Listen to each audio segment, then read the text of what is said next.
എടാ സാധനങ്ങളെല്ലാം വാങ്ങിച്ചിട്ടുണ്ട്. എന്നാ ബാക്കി 20 രൂപ. എടാ 20 രൂപ ബാക്കിയുള്ളൂ.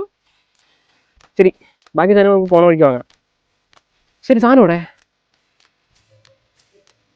ഒരു മിനിറ്റ്, മറന്നടാ. എന്താ നടന്നു വരുന്നത്? ബൈക്ക് എവിടെ? ഹായ് മാൻ, വണ്ടി സർവീസിലോട്ടിരിക്കടാ, നമ്മുടെ പഴയ ഓഫീസിൻ്റെ അവിടെ. പഴയ ഓഫീസിൻ്റെ അവിടെ പറയുമ്പോൾ 10-35 കിലോമീറ്റർ ഇല്ല ഇവിടുന്ന്. ആടാ, വേറെ എവിടെ കൊടുത്തിട്ട് മെനിയാവുന്നില്ല.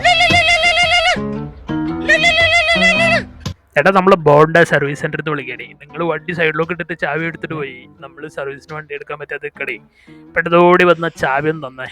ചേട്ടാ, ഞാൻ ഇപ്പൊ കൊണ്ടുവരാം. എന്താടാ എന്നത്തെയും പോലെ ആയില്ലേ? ആടാ, എപ്പോഴും പോലെ വണ്ടി സൈഡിലോക്ക് ചെയ്തിട്ട് ചാവി എടുത്ത് പോവാ. ഇവിടെ നിർത്താം. എവിടെയാകുമ്പോൾ നമുക്ക് പാർക്കിംഗ് ഫീ കൊടുക്കാം.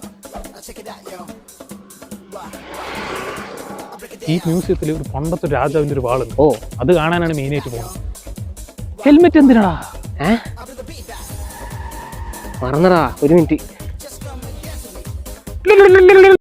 എടാ, അതെ, എനിക്കൊരു കാര്യം പറയാനുണ്ട്. നമുക്ക് ഈയിടെയായിട്ട് ഭയങ്കര മറവിയാവുന്നുണ്ട്.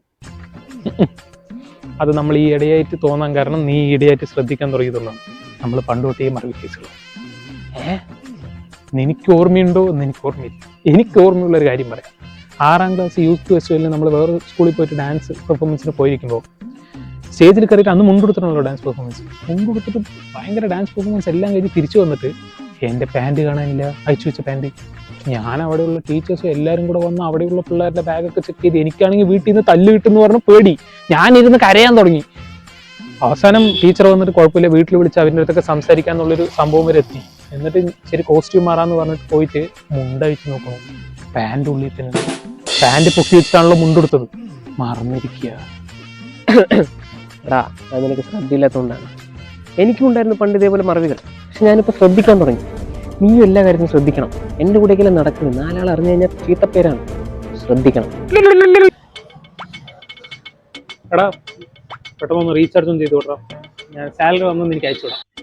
ആണോ? ഞാൻ ചെയ്യാം. എടാ, ചെയ്തിട്ടുണ്ട് കേട്ടോ. എടാ, എനിക്ക് കയറിയിട്ടില്ലടാ. നീ ഒന്ന് ചെക്ക് ചെയ്തതിനും പേയ്മെന്റ് ആയിന്നല്ലോ പറഞ്ഞു. ചെക്ക് ചെയ്തതിനും എനിക്ക് കയറിയിട്ടില്ല. എന്താണ്ടാ നീ? ഞാൻ ചെയ്തതാണ്, നീ നോക്കുന്ന. എവിടെ എടുത്ത്? ശ്രദ്ധിക്കണം. നായേ, നീ നിനക്ക് തന്നെ റീചാർജ് ചെയ്ത് വെച്ചിരിക്കുന്നു. നോക്ക്.